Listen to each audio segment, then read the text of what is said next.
ഒരു സ്തോത്രഗീതത്തോടെ അന്ന് അമ്മയായി എന്നറിയിക്കുന്നു ഇസ്രായേൽ മക്കൾ തങ്ങളുടെ പ്രതീക്ഷകൾ, സന്തോഷങ്ങൾ, വേദനകൾ എല്ലാം സംഗീതത്തിന് വിട്ടുകൊടുക്കുകയാണ് എല്ലായ്പ്പോഴും ചെയ്തിട്ടുള്ളത്. താനൊരമ്മയായി എന്ന് ഉറപ്പായപ്പോഴുണ്ടായ സന്തോഷം അന്നയുടെ നാവിൽ നിന്ന് ഒരു സ്തോത്രഗീതമായി ഉയർന്നു. അതുകേട്ട യോവാക്യം അത്ഭുതത്തോടെ അവളെ നോക്കി നിന്നു. അവന്റെ ഉന്നതമായ കൃപാവരം സ്വർഗ്ഗത്തിൽ നിന്ന് എന്നെ സന്ദർശിച്ചിരിക്കുന്നു. പഴയ വൃക്ഷം ഒരു പുതിയ ശാഖയെ പുറപ്പെടുവിച്ചിരിക്കുന്നു. ഞാൻ അനുഗ്രഹീതയാണ്. ദീപങ്ങളുടെ തിരുനാളിൽ പ്രത്യാശ വിത്തു വിതച്ചു. നിസ്സാന്റെ സുഗന്ധം അത് കിളിർക്കുന്നതു കാണുന്നു.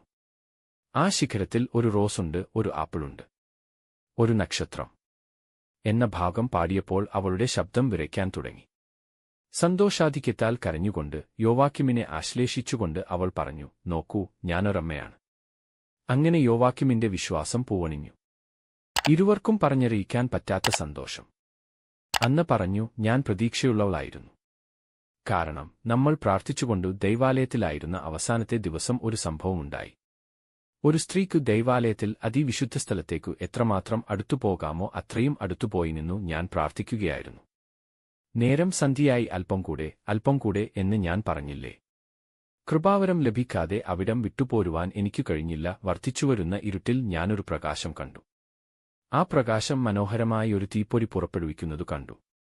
ചന്ദ്രനെപ്പോലെ ധാവല്യം. അതേസമയം ഭൂമിയിലെങ്ങുമുള്ള രത്നങ്ങളുടെയും മുത്തുകളുടെയും പ്രകാശം ഒരുമിച്ചു കൂടുമ്പോഴുള്ള പ്രഭ തിരശീലയുടെ അങ്ങേവശത്തുനിന്ന് ദൈവമഹത്വത്തിൽ നിന്നു തന്നെ പുറപ്പെട്ട് ഒരു നക്ഷത്രമായി എന്റെ നേരെ വേഗത്തിൽ വന്നു. വായുവിലൂടെ പറക്കുമ്പോൾ അത് പാടുന്നുണ്ടായിരുന്നു, നീ ചോദിച്ചതു നിന്നിലേക്കു വരട്ടെ എന്ന്.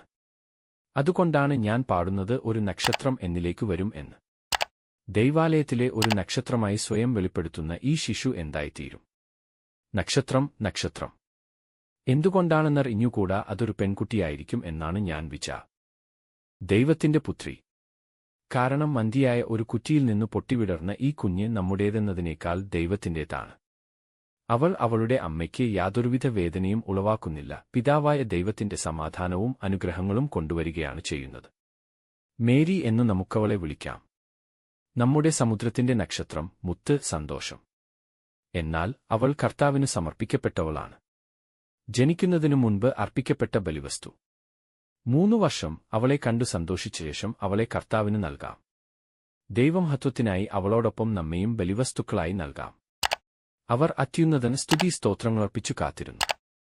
എന്നാൽ അത് ഒരു ജനത്തിന്റെ മാത്രം പ്രതീക്ഷയായിരുന്നില്ല. പിന്നെയോ ലോകത്തിലെ സകലജനങ്ങൾക്കും പറുദീസ വാഗ്ദാനം നൽകുന്നതും അനേക്ഷത വർഷം പിന്നിട്ടു ലോകാവസാനം വരെ നിലനിൽക്കുന്നതുമായിരിക്കും.